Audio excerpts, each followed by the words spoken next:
Bien, yo soy entrerriana, Bien. viviendo en Buenos Aires actualmente. ¿Qué parte de Entre Ríos? De Gualeguaychú. Gualeguaychú. ¿Carnavalera? Sí. Carnavalera, por supuesto. ¿Has participado de los carnavales? Sí, en Marimarí, en Ovaía.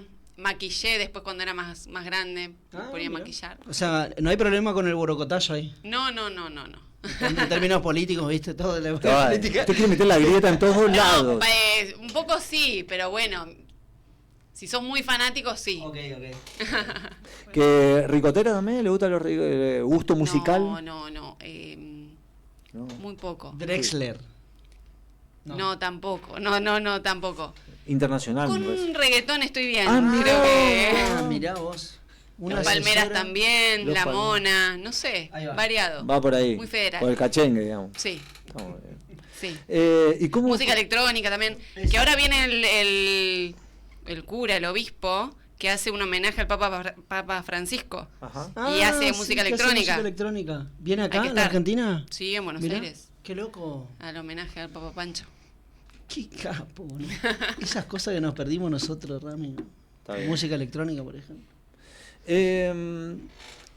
¿Cómo arranca? ¿Carrera de profesión? Yo soy periodista, especializada en comunicación política por diferentes universidades y docente también. De todo un poco, diplomaturas, maestrías. ¿Estudian los chicos? ¿Usted como docente, cuando van los chicos? Yo estudio un lee? montón. Si mis profesores me están viendo, los de la maestría, estudio un montón. Sí. Sí. Pero los chicos, los alumnos que van, estudian, usted le dice, hay que traer tal No, texto leído. docente más que nada ahora. Di clases antes. Bueno, se estudia un poco, depende. Si trabajás con adultos es todo mucho más fácil porque está por ahí por algo. Ujú. Pero más que nada capacitando concejales, concejalas, equipos de comunicación de gobiernos, de municipios, para sobre todo en redes sociales. Ah, bien. Todo lo que es la parte digital. Sí. Bien. Sí, ahí está mi fuerte. Yo Ahí- empecé como comediante, Ajá. militante también. Me pasaba, siempre lo cuento, que por ahí quería entregar un panfleto o entrar en la facultad, en la militancia universitaria, tener que dar mi discurso y que todo el mundo empiece a agarrar el celular, que se den vueltas, y eso dolió. Entonces yo dije, esto no puede pasar, y encontré un poco en el humor político la forma de dar mi mensaje, que parte del libro también que estuvimos desarrollando con Depto, con la agencia creativa, tiene que ver con esto, mostrar el detrás de escena del asesor en comunicación, con 20 historias que son contadas desde el humor. Mirá, Bien. qué bueno eso. Vamos a entrar un poquito, Rami, si te parece. Sí. ¿Me das el ok? Es difícil trabajar en la asesoría política siendo muchas veces foráneos. O sea, yo he conocido muchos asesores que vienen a la provincia, por ejemplo. Acá hay muchos asesores también y gente que está vinculada de algún modo, ya sea hacia la comunicación digital, ya sea a lo que tenga que ver con, más que nada, con lo discursivo. Pero para aquel que viene de Buenos Aires, ¿cómo encuentra una ciudad con las mismas, si son las mismas particularidades, el norte, el sur, digamos, hay que hacer como toda una especie de clipeo, hay que hacer una especie de mapeo también para comprender el contexto de una idiosincrasia política que por supuesto está singularizada a través de sus propias culturas que además atraviesan la política. Entonces, digo, ¿hay algo de eso que complejiza más el trabajo? Creo que hay dos cosas. Una que tiene que ver con, yo no creo con que venir de Buenos Aires sea una cuestión de ahí traigo la vanguardia, traigo lo mejor, porque creo que no es así.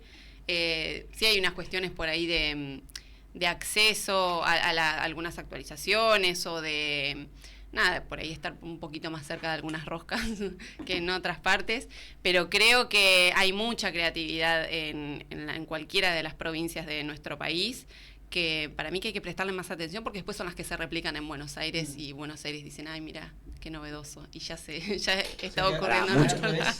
A veces sí.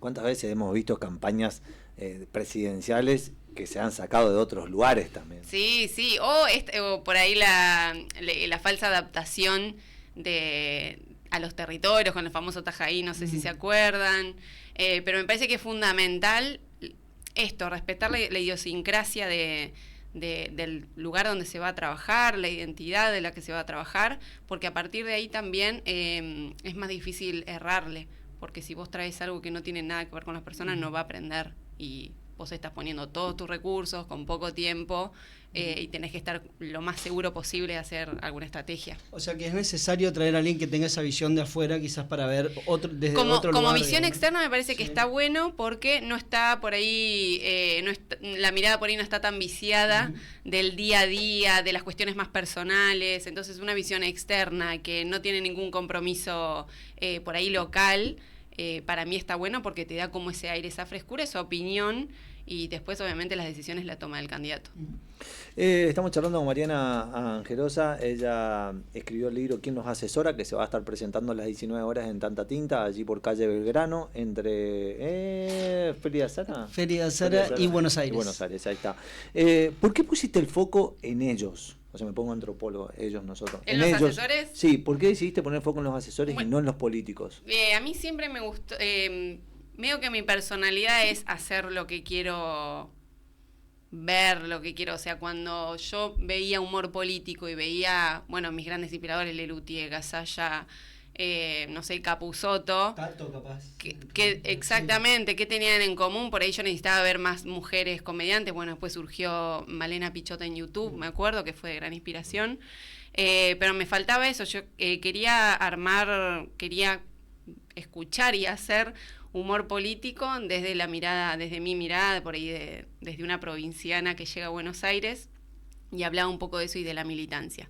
Lo mismo con el libro, quería que sea un libro que hable de los asesores particularmente, que sea planteado desde el humor, que sea algo analógico también, porque teníamos la posibilidad de hacerlo un ebook, pero tomamos la decisión de que no, que sea algo que pueda circular por todos lados, armar estas presentaciones donde son súper lindas porque charlamos un montón de cosas, que la gente lo pueda pasar, que quede en la biblioteca, que lo pueda leer en el subte, en el colectivo, en cualquier lado, que te lo puedas llevar de vacaciones y que sea agradable a la lectura. No quería hacer un texto muy académico, sin embargo ahí se abordan un montón de temas que son de la academia. Tenemos opinión pública, la relación con los periodistas, las mujeres en política, los celos profesionales, los quilombos con los equipos, la corrupción, no, de todo.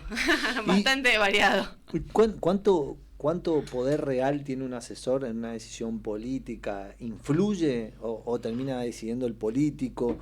¿Un buen asesor puede salvar una mala gestión? No. La comunicación no viene a reemplazar la política ni la gestión. Lo que uno puede hacer, sí, que por ahí hace un rato estaban hablando de la comunicación de crisis, sí puede encauzar una mala gestión de crisis, por ejemplo, como tiro la de Adorni porque es la más reciente, ¿no? Y creo que es necesario que se encauce porque estamos hablando de instituciones públicas en un sistema democrático que creo que no debería haber dudas ni cuestionamientos con respecto a eso. Entonces, bueno, ellos tuvieron una muy mala gestión y me parece que los profesionales tienen que aportar a solucionar problemas, ¿no? Uh-huh. En este caso, por ejemplo, lo que no se cumplió es que había una crisis muy grande, evidente, y lo que se hizo fue negarla, poniéndole fin cuando nunca vos le ponés fin a una crisis, sino la pone o la opinión pública o los medios u otro.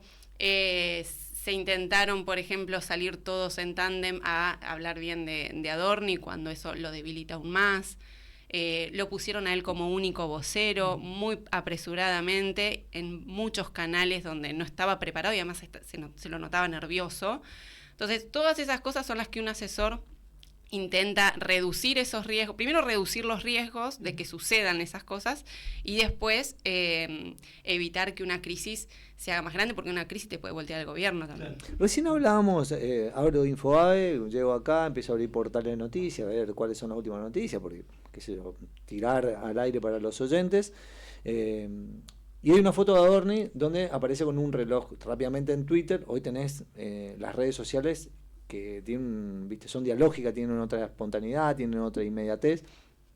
Y ya le contaron la costilla y le sacaron una foto del reloj y le pidieron a Grok que evalúe qué reloj. Resulta que en un Rolex, tanto... puede ser que no tenga asesoramiento en esos casos. Sería bueno tener un asesoramiento, che, sacate ese reloj. Bueno, está también en la grandeza y en la humildad del asesorado, dejarse asesorar también. cuáles son tus límites, o sea, eso se hablan esas cosas, che, tus límites es hasta acá. La realidad es que un asesor da recomendaciones, no es el político, no pone la cara por el político y no puede hacer política. Claro. O sea, lo que hace es trabaja y después el que toma la decisión es el político. Pero todo depende como del estilo del líder, también de las particularidades del partido político. Yo me acuerdo, por ejemplo, Durán Barba, cuando asesoraba a Macri, el perfil de Macri era empresario, che, todo eso, vos no podés salir, ¿sí? Te sacás el reloj, te arremangás, te sacás la corbata. Bueno, le dio todo un montón que tenían que ver con la marca personal. Se afeitó el bigote. Se afeitó el bigote, todas esas cosas que él las acató. Y lo veo por ahí con un perfil por ahí más accesible para algunas cosas. Bueno, hay otros que se ve que no. Igual hay una cosa asimétrica, ¿no? A mayor experiencia dentro de la política, entre comillas, menor respaldo necesitas de tus asesores. Macri fue un outsider, por ende creo que necesita mayor resorte o resortes más firmes desde las asesorías. Me parece que se da en todas las escalas eso, ¿no? Sí, y también, bueno, entender que por ahí no hay un único asesor. O sea, hay uno que puede establecer la estrategia de campaña, otro la estrategia digital, otro la estrategia de imagen, otro que hace la parte de métricas y la parte de inteligencia artificial. O sea, las campañas donde hay un solo asesor dirigiendo todo, no están sucediendo todas tan de manera tan pura, digo. Ah, mira. ¿Y eso es incluso conveniente? Incluso hay algunos que buscan a ver qué asesor le da la razón. Y hay como, tal cual, y hay como mucha especialización. Hablabas de comunicación de crisis, no todos están especializados en comunicar la crisis. Ni en comunicación de crisis. Gestión de crisis. Exactamente, ni en comunicación de riesgo, que es sobre todo muy importante, más que nada por las cuestiones ambientales que atraviesan los gobernadores y los municipios, bueno, ¿no? Que hoy tenés la ley glacial. Y ni hablar, bueno, comunicación de riesgo de posible de salud también, con posibles pandemias o con ahora el rebrote de epidemias que pensamos que ya no estaban más. Sarampión, etc. Claro, los médicos por ahí sí tienen más eso aceitado, los que vienen del palo de la medicina, como hay muchos intendentes que son médicos, que tienen más aceitado eso, pero otros no. Y sí, es una profesión, digamos, muchísimo antaño, donde tiene mayor expertise. Sí, y otra cosa también, no pensemos por ahí, hay que ver en otros países, pero muchas de las crisis también se resuelven por Telegram, o sea, esto de que, bueno, todos nos juntamos a ver cómo analizamos esto, sucede en muy pocos casos. Después tengo este quilombo, ¿cómo hacemos? Y empezamos. Miren cómo se resolvió todo lo de Nobel y la causa Libra, que está todo escrito por WhatsApp, ¿viste? No sé qué más falta. Dejaron todos los dedos marcados, pero también hay como una romantización de la política del cuarto de guerra, de todo lo que pasa. Me dejan todos los celulares. Claro, no exactamente. Y salen con todo definido. Sí. Ahora, así como Rami te preguntaba de las responsabilidades políticas que tiene un asesor, me parece, o por lo menos es lo que se observa, es que los asesores dejaron de tener ese rol ponderante debido a también a los riesgos que corren muchos de ellos, ¿no? Siempre escucho, vos nos citabas recién a Durán Barba, nosotros pasábamos por ahí más publicitario a Ramiro Agulla y demás. Uh-huh. O sea, siempre hay como referentes que son personas que ya cumplieron con una especie de rol, y hoy quizás ya nadie se juega tanto con un candidato y aparecen como mucho más alejados, ¿no? Más en las sombras. Más en las sombras. Sí. ¿Está pasando eso y es porque si le erraste en una campaña después no te contratan, como en todo laburo? Bueno, un poco sí, ¿no? Un poco sí, hay una de las historias del libro que habla de eso, pero creo que pasa esto, uno quizás no está asesorando, a ver, una cosa es, porque hay una diferencia medio técnica, pero entre el asesor y el consultor generalmente tiene acciones puntuales con algún candidato, y el asesor generalmente es el que trabaja en relación de dependencia, que ahí sí tiene responsabilidades penales, claro. Todo. Sí, pero pasa esto, que por ahí no es el único cliente que tenés si sos consultor, y también vos querés que el que brille sea el candidato. Sí. A mí el escenario me encanta, pero bueno, con mi trabajo me encanta escuchar cuando dice, che, qué bueno los contenidos de tal, y uno dice, por dentro dice, y específicamente tu trabajo de qué es, con qué tipo de asesoría te yo Tengo de todo, pero más que nada mi experiencia tiene que ver con concejales, diputadas, provinciales y nacionales. Más que nada en comunicación y posicionamiento sobre todo. Legislativo es tu... Sí. Ahora estoy empezando a trabajar con intendentes, pero más que nada lo legislativo, eso que se definan, bueno, cuál va a ser tu rol dentro del Congreso, claro. ¿Por qué te vas a diferenciar? Exacto. Porque ahí tenés una competencia. Y cómo vas a llamar la atención también, porque ahora hay de todo y los minutos de atención son muy poquitos, entonces, sin ser un cachivache claramente, pero esto, cuando levantan una clienta mía en los medios, yo digo, salió bien. Ahí estoy yo. Claro. Tengo que ponerme del lado del abogado del diablo y digo, la política hoy como perdió mucha espontaneidad, perdió mucha autenticidad, está muy guionada. ¿Crees que es así? Totalmente. No, y sobre todo creo que hay mucha como solemnidad o miedo, miedo al hate hay mucho, Ajá. Miedo a quedar en ridículo, miedo a las redes sociales cuando si tu gestión es buena y si vos querés ser candidato es porque tu idea y lo que vos tenés para dar es lo mejor. Entonces, no entiendo cómo no querés estar en todos lados contando todo lo que querés hacer. Por eso nosotros siempre decimos que no trabajamos con candidatos sábana o candidatos de relleno, porque realmente a mí por lo menos me entusiasma trabajar con líderes que necesitan ayuda, pero realmente tienen esa ambición y tienen ganas de ser creativos y demostrar que la política puede ser algo diferente, y cuando se da esa combinación es espectacular. Bueno. Sí. Bueno. Pero sí, mucha solemnidad, mucho lo políticamente correcto, y si no copio y miro las tendencias de Estados Unidos, miro las tendencias de Lula y quiero comunicar como ellos, y no hay personalidad. Pero no estamos globalizando ahí unificando el discurso político occidental, por decir, porque no estamos mirando tanto qué hacen en China o qué hacen en países orientales, qué hace Putin, estamos mirando un poco Occidente siempre y se ven. Occidente, Europa también mucho.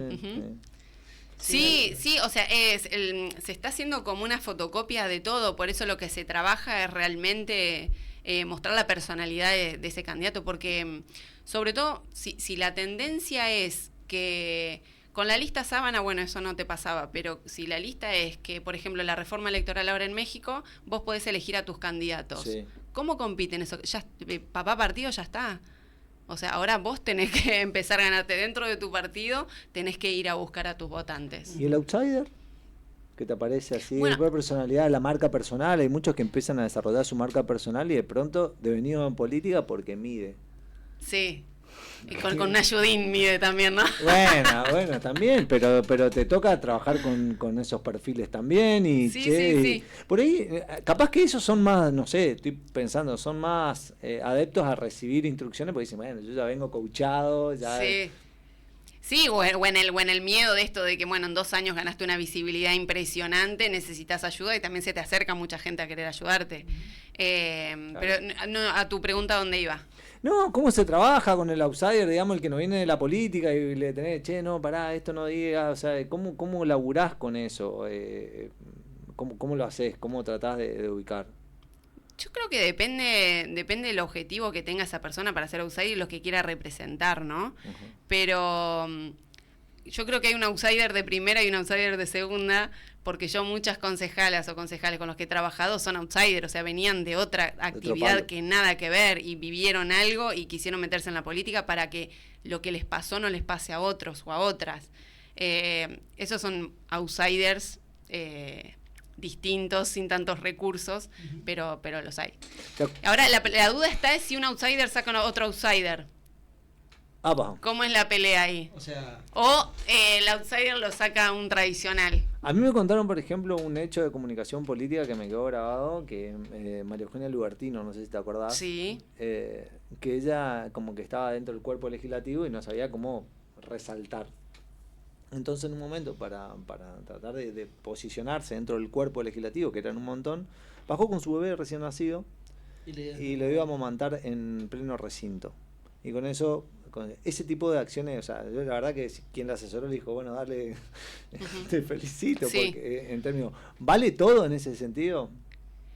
Para mí, si estás buscando posicionamiento, a ver, ¿qué vale todo? No vas a hacer... Bueno, pero era o sea, era un montón, era romper un montón de parámetros en ese momento. Claro, pero dentro de su dentro como de su personalidad y dentro de su marca personal y dentro de su historia. O sea, yo entiendo que por ahí marca personal suena muy marketinero. Yo igualmente tengo una posición del marketing, yo banco el marketing a full, porque creo que el marketing une necesidad con, o sea, lo que vos querés, ya sea vender, si sos empresario, lo que vos querés proponer, buscar la gente que realmente le interese eso. Entonces, si vos lo pensás así, para mí es espectacular. Y lo usan todos los partidos, y para mí está bien que usen las herramientas del marketing, de todo, para contar sus ideas. En definitiva, en el caso de Lubertino que mencionaba Rami, era una persona consecuente con un montón de cosas de su militancia, entonces tenía sentido.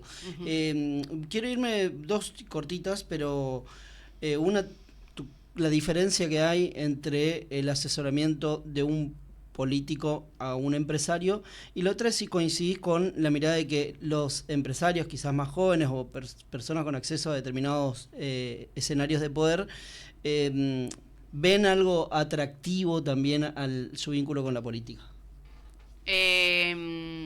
Los jóvenes en general, o sea, las personas en general. Más empresarios jóvenes.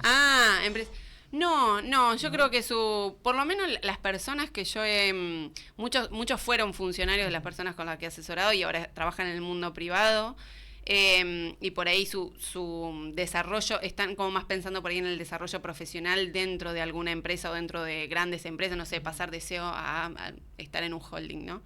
En ese sentido, yo creo que lo que tiene la política es, bueno, una adrenalina y una incertidumbre que por ahí trabajar en la comunicación de una empresa no lo tiene, pero sí se prepara muchísimo más las cuestiones de crisis.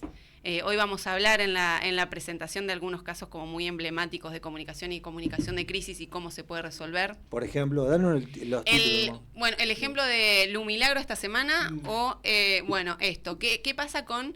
Que ahora también como las terceras generaciones de empresarios tienen un problema que los nietos no tienen la misma visión que el fundador. Ideológico. No, y son nativos digitales y no, la estrategia tiene que ser esta en Twitter y después se mandan mocos por no profesionalizar. Y nosotros en política decimos el sobrinity manager, que es porque como es el joven de la familia, le gustan las redes y es de confianza, lo va a hacer bien, ¿viste? Que no está mal, yo lo que quiero decir es formalo. Pagale un curso, una diplomatura, ponele a alguien que le dé herramientas de criterio sobre todo, porque después las herramientas técnicas las aprenden todos, pero herramientas de criterio político. Y la diferencia que tienen es esto, el objetivo por ahí, la marca personal, pero después que el posicionarse es un poco más fácil, yo creo, en el rol empresarial, porque es mucho más fácil como analizar el mercado. Bueno, vos tenés este nicho para explorar y vamos por este lado para que te llamen de estos medios y hacer alianza con esto y para llegar a esto y son mucho más permeables a esto. Si vos querés comunicar esto, estaría bueno que sugerir más o menos algunas cuestiones de vestimenta, de colorimetría. Son más factibles de que profesionalicen su comunicación, que aprendan de oratoria, porque ellos, a veces las empresas mismas le piden que den charlas. A ver, estoy pensando, no sé, Walla, por ejemplo, o Naranja X. O sea, que son empresas por ahí que sus directivos tienen que dar charlas o que quieren aparecer en una charla TED. Bueno, todo eso se prepara. El político es, bueno, va aprendiendo como con el oficio a hablarle a la militancia. Bueno, pero ahora, ¿cómo le hablas a la militancia cuando la apatía es tremenda? ¿Qué frases usas? Te likean tus empleados de la MUNI nomás. ¿Cómo haces para salir de eso? Es más sencillo, supongamos, al empresario joven también ve que es más accesible entrar a la política, ¿no? Entonces, como ese profesionalismo se perdió, sobre todo de esta nueva gestión, con tantos actores desconocidos que simplemente fueron mainstream en un momento determinado y bueno, y hoy están en situación de poder. Sí. Todos estos temas y más casos. Hoy, jueves 26 a las 19 horas, en Espacio Tanta Tinta, sobre calle Belgrano, 1711, entre Buenos Aires y Félix Azara, va a estar Mariana Angerosa con su libro ¿Quién los asesora? Si querés saber quién los asesora, anda a Tanta Tinta, que allí va a haber un lindo público y un lindo contexto para tomarte algo, charlar, preguntar, opinar, así todos invitados. Y hablar también un poco más abiertamente de un montón de temas que Apagame el micrófono. Apaga el micrófono. Así que bueno, los espero. Dale, Mariana, muchísimas gracias por haber venido. A ustedes. Nosotros hacemos un corte y